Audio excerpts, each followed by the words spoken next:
बच्चों अभी हम आप लोगों को त लिखना बता रहे हैं, ध्यान से देखिएगा।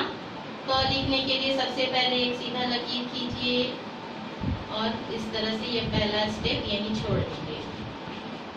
दूसरा स्टेप में भी बिल्कुल उसी तरह सीधा लकीर, बहुत बड़ा नहीं बहुत छोटा भी नहीं, इस तरह लकीर खींचिए। ये पहला स्टेप और ये दूसरा स्टेप छोड़ दीजिए यहीं पर। तीसरा स्टेप भी बिल्कुल उसी तरह सीधा लकीर खींचिए और बगल से यह पहला स्टेप हुआ और ये बगल से यह दूसरा स्टेप हुआ। थोड़ा हाथ ऊपर की ओर लेके फिर नीचे की ओर कर देंगे, तो ये हुआ। तो चौथा स्टेप में भी बिल्कुल उसी तरह सीधा लकीर कीजिए, पहला स्टेप और दूसरा स्टेप नीचे की ओर बगल से और ऊपर में पूरा ढका हुआ। तो ये हुआ बच्चों त। के बाद लिखेंगे बच्चों थ। लिखने के लिए देखिएगा ध्यान से, मैं कैसे हाथ घुमाती हूँ उसको ध्यान दीजिएगा। एक छोटा सा गोला बनाइए और इसको पहला स्टेप में यहीं छोड़ दीजिए थ के लिए। दूसरा स्टेप में भी इसी तरह छोटा सा गोला बना के नीचे पहला स्टेप और दूसरा स्टेप नीचे की ओर, तीसरा स्टेप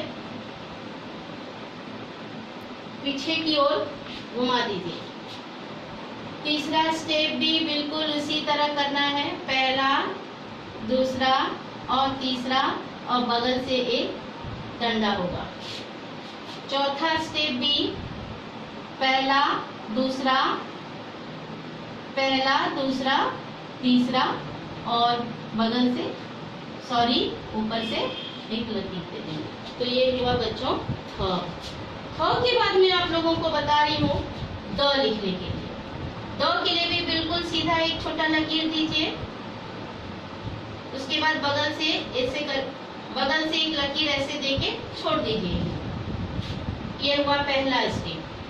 दूसरा स्टेप जैसे ट लिखती हूँ उसी तरह छोटा लकीर कीजिए, ये पहला स्टेप, दूसरा स्टेप नीचे की ओर घुमा के ये दूसरा स्टेप यहीं तक छोड़ दीजिए।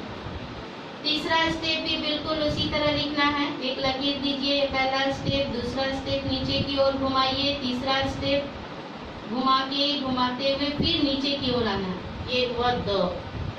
चौथा स्टेप भी बिल्कुल उसी तरह है, यह पहला हुआ, यह दूसरा हुआ, तीसरा हुआ और चौथा नीचे की ओर हुआ और ऊपर में एक लकीर हुआ। तो बच्चों ये है द।